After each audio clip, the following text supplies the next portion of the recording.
It was just a portrait of a mother and her daughters, but look more closely at their hands. Dr. James Mitchell had spent 15 years studying photographic archives at the New York Historical Society, but he had never seen anything quite like this. The portrait arrived in a donation box from an estate sale in Brooklyn, dozens of glass plate negatives wrapped in yellowed newspaper from 1923. Most showed typical late 19th century scenes: stern-faced merchants, wedding parties, children in Sunday clothes, but one image stopped him cold. 3 women stared back through time. A mother, perhaps 40 years old, sat centered in an ornate wooden chair.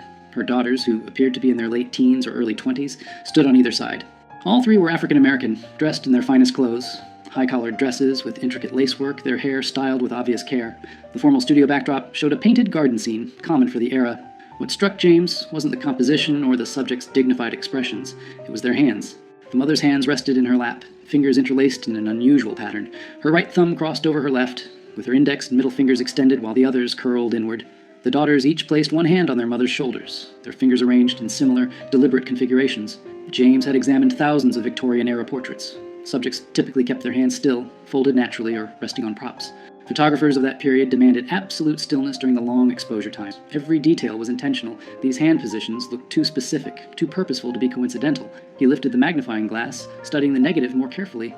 In the bottom right corner, barely visible, someone had etched tiny numbers into the glass. NY 1892247. James couldn't shake the image from his mind.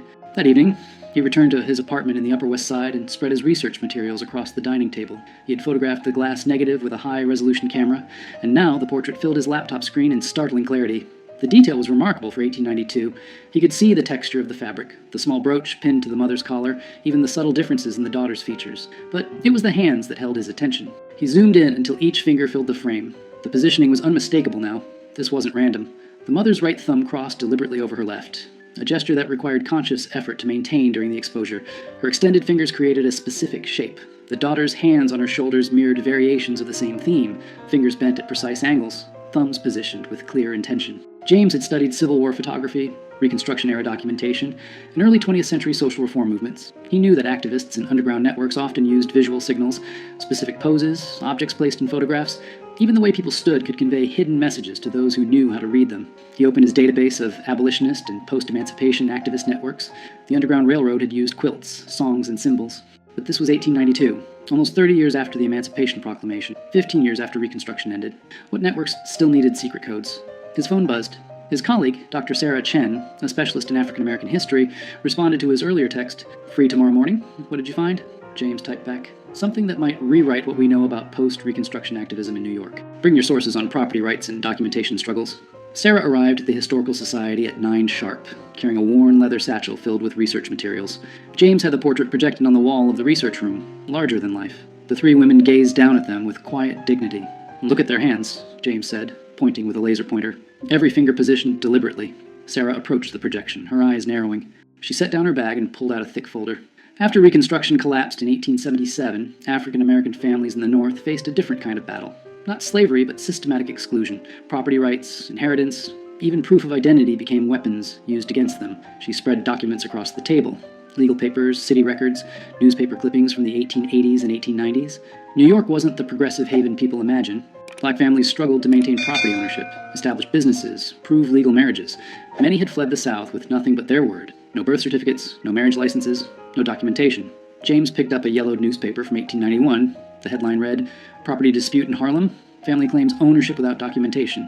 "Exactly," Sarah continued. "I've been researching mutual aid societies from this period. African American communities created networks to help each other navigate these systems. They pooled resources to hire lawyers, shared information about sympathetic officials, created their own verification systems when the official ones excluded them." "Secret networks," James said quietly.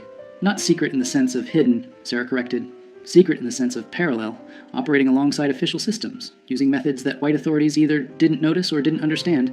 James turned back to the portrait. "What if this isn't just a family photograph? What if it's documentation?" The etched numbers in the corner, NY 1892247, proved to be the breakthrough. After 2 days of searching through city directories and business records, James found a reference. Studio 247 belonged to a photographer named Thomas Wright, who operated from a building on 8th Avenue between 1888 and 1896. The address still existed, though the building had been converted into apartments decades ago. James stood on the sidewalk, looking up at the brick facade, imagining it as it had been. Wright's studio would have been on the second floor with large north-facing windows to capture the soft, even light preferred for portraits. Research into Wright himself revealed something unexpected. Thomas Wright was white, born in Massachusetts in 1851, trained as a photographer in Boston. He moved to New York in 1887 and established his studio in a neighborhood that was becoming increasingly diverse. Irish immigrants, Italian families, and a growing African-American community migrating from the South. But Wright's clientele was unusual for the era. While most white photographers either refused to photograph black clients or charged them significantly more, Wright's advertisements appeared in African-American newspapers. His studio welcomed all customers at equal rates. Sarah found an interview Wright gave to a small, progressive newspaper in 1894. He spoke about photography as a tool for dignity and documentation, arguing that every person deserved a quality portrait regardless of their background. Between the lines, James sensed something more, a quiet activism, a deliberate choice to serve a community that others excluded. He was an ally, Sarah said, reading over James's shoulder. And if these hand positions are codes, he would have been the one who helped create them, documented them, distributed them. James contacted Dr. Marcus Thompson, a cryptography historian at Columbia University who specialized in visual communication systems. Marcus arrived at the Historical Society that afternoon, his curiosity piqued by James's cryptic phone call. Victorian-era codes often seem impossibly complex to us now, Marcus explained, examining the portrait, but they were usually quite practical for their users. The key is understanding the context. Who needed to communicate, what information they needed to convey, and who they needed to hide it from. He photographed the hand positions from multiple angles, then opened his laptop and began creating digital tracings. Let's start with the assumption that each hand position represents something specific. Not letters, too complex for a photograph. More likely, categories, confirmations, statuses. Sarah pulled out her research on documentation struggles. What if it's about identity verification? These networks needed ways to confirm who people were, that they were legitimate members of the community, that they could be trusted with sensitive information. Marcus nodded slowly. Right.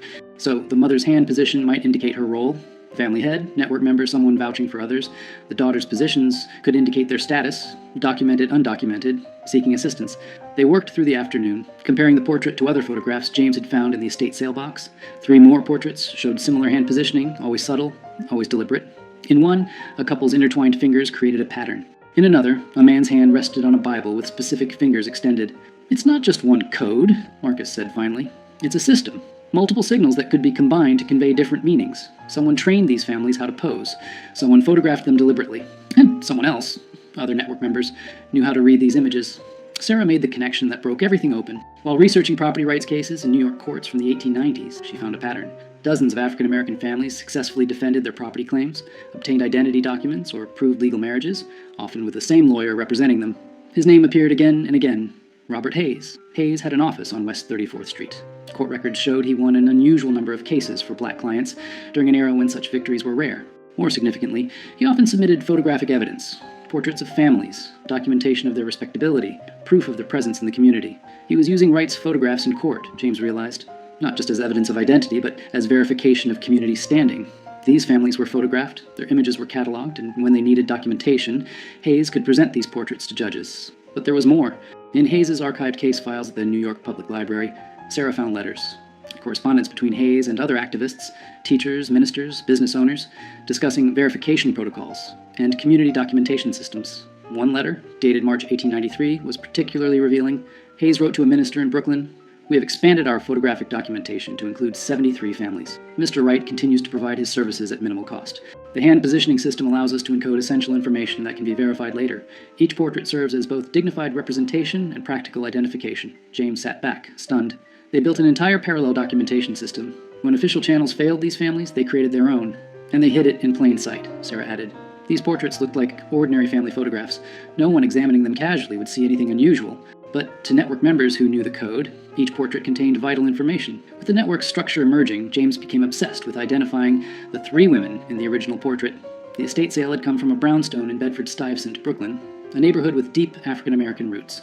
The Historical Society's donor records provided the seller's name, Patricia Johnson, who had inherited the property from her grandmother. James called Patricia that evening. She was 72 years old, sharp-voiced, and initially skeptical of his interest in old family photographs. But when he described the portrait in detail, her tone changed. "My great-grandmother," she said quietly. "That's Eleanor. Eleanor Morrison. The daughters would be my grandmother, Ruth, and her sister Grace. Can you tell me about them?" James asked. Patricia was silent for a moment. "Eleanor was born enslaved in Virginia. Came north after the war with Ruth, who was just a baby. Grace was born here in New York. Eleanor worked as a seamstress. She was known for her skill with lace and fine embroidery, supported the family that way. Did she ever mention being part of any organizations? Community groups?" She was involved in her church, Patricia said, and she helped people. That's what my grandmother always said. Eleanor helped families with paperwork, finding housing, connecting with lawyers. She seemed to know everyone, how to navigate every system. James's pulse quickened. Patricia, I think your great-grandmother was part of something significant. A network that helped African-American families document their identities and protect their rights after Reconstruction. Patricia was quiet again. When she spoke, her voice was thick with emotion. I always knew she was special, but we lost so much history. After she died in 1919, the family scattered. My grandmother rarely talked about those early years. With Patricia's permission, James and Sarah began tracing Eleanor Morrison's connections. Church records from Bethel AME Church in Brooklyn showed Eleanor as a member from 1879 until her death. She served on the Ladies' Aid Society, which officially provided charity to needy families. But the meeting minutes revealed something more structured. The society kept careful records of families they assisted, names, ages, circumstances, needs. But certain entries included notations that made no sense in context, numbers and letter codes that seemed arbitrary. Until Sarah realized they corresponded to Thomas Wright's numbering system. They were cross-referencing, she explained to James. The Church Society identified families who needed documentation. Wright photographed them with the appropriate hand codes. Hayes used the photographs in legal proceedings. And the church records kept track of everything, hidden in plain sight within charity work documentation. James found more photographs in Wright's archive. The Historical Society had acquired his entire collection in 1923, after his death, but no one had properly cataloged it. Dozens of portraits showed the hand positioning system. Families photographed between 1890 and 1896. Each image carefully numbered, each one documenting people who had been systematically excluded from official records. They identified other network members. A teacher named Samuel Brooks, who helped families obtain school records for their children. A clerk in the city property office named Mary Chen, who processed deeds and made sure paperwork was properly filed. A minister named Reverend James Washington, who performed marriages and provided certificates when official channels refused. Each person had taken quiet risks, used their position to help, operated within a system designed to exclude the people they served. Together, they had created something powerful, a shadow archive that preserved dignity and protection when official America offered neither. 3 months into their research, James and Sarah organized an exhibition at the Historical Society. They displayed 20 portraits from Wright's collection, each showing the hand positioning system, each accompanied by the story they had uncovered about the family photographed. Patricia Johnson attended, seeing her great-grandmother's portrait properly honored for the first time. She brought her daughter and granddaughter, 4 generations of Eleanor Morrison's descendants standing before the image that had started everything. But the exhibition's most powerful moment came when other descendants arrived. James and Sarah had located families connected to 12 of the photographed individuals. Each had pieces of the story, fragments of oral history, old letters, faded documents that suddenly made sense within the network's context. An elderly man named Thomas Hayes stood before a portrait of his great-grandfather, the lawyer Robert Hayes, photographed with his hands positioned in the same deliberate code. I always heard he helped people, Thomas said quietly, but I never knew the extent. Never knew he was part of something this organized. A woman named Grace Brooks examined a portrait of Samuel Brooks, the teacher. My family said he was arrested once, in 1895, for helping a family obtain false documents, but the charges were dropped. And looking at this now, I don't think the documents were false. I think he was helping people get the documentation they deserved, but were denied. The New York Times covered the exhibition. The article ran with the headline, "Hidden in Plain Sight, How Post-Reconstruction Activists Built a Secret Documentation Network." Within days, historians from across the country contacted James, sharing similar findings from their regions. Parallel networks in Philadelphia, Boston, Chicago, all operating during the same period, all using subtle codes and photographs to document and protect African-American families navigating hostile systems. 6 months after discovering the portrait, James stood in the Historical Society's conservation lab, carefully handling the glass plate negative. They had digitally restored dozens of Wright's photographs, each image now preserved and accessible to descendants and researchers. The mother and daughter's portrait had become iconic, reproduced in textbooks, featured in documentaries, displayed in museums. But for James, its power remained personal. He thought of Eleanor Morrison, born enslaved, who had built a life of dignity and purpose in New York, who had helped countless families navigate a system designed to exclude them, who had posed for this photograph with her daughters, their hands carefully positioned in a code that would preserve their place in history. Patricia Johnson had donated Eleanor's personal papers to the Historical Society, letters, a diary, business records from her seamstress work. In the diary, Eleanor wrote about the photograph. "Had our portrait made today. Mr. Wright is a kind man, understands what we are building. The girls were nervous, but I told them this picture will matter. Someday, people will see what we did here." She had been right. The photograph had mattered. It had preserved not just their images, but evidence of their resistance, their ingenuity, their refusal to be erased. Sarah had traced 63 families through the network, documenting how they had obtained property deeds, legal marriages, business licenses, and school records, fundamental rights that should have been automatic but required elaborate workarounds to achieve. The network had operated from approximately 1888 to 1897, helping hundreds of families before gradually dissolving as some activists died, others moved, and new systems emerged. Thomas Wright had died in 1923, his contribution largely forgotten. Robert Hayes had continued practicing law until 1910. Eleanor Morrison had lived to see her daughters married and established, her work continued by others. The network hadn't solved systemic injustice, but it had provided practical help to people who needed it desperately. James met regularly with descendants now, collecting oral histories, connecting families who shared this hidden heritage. The portrait had become more than historical evidence. It was a bridge between generations, proof that their ancestors had been resourceful, connected, and determined to create justice when official America denied it. He thought of Eleanor's hands, positioned deliberately in that Brooklyn studio in 1892, her fingers creating a code that would outlive her, that would carry her story across more than a century. In the end, the simplest gestures could hold the most profound truths. Sometimes, you just needed to look closely enough to see them.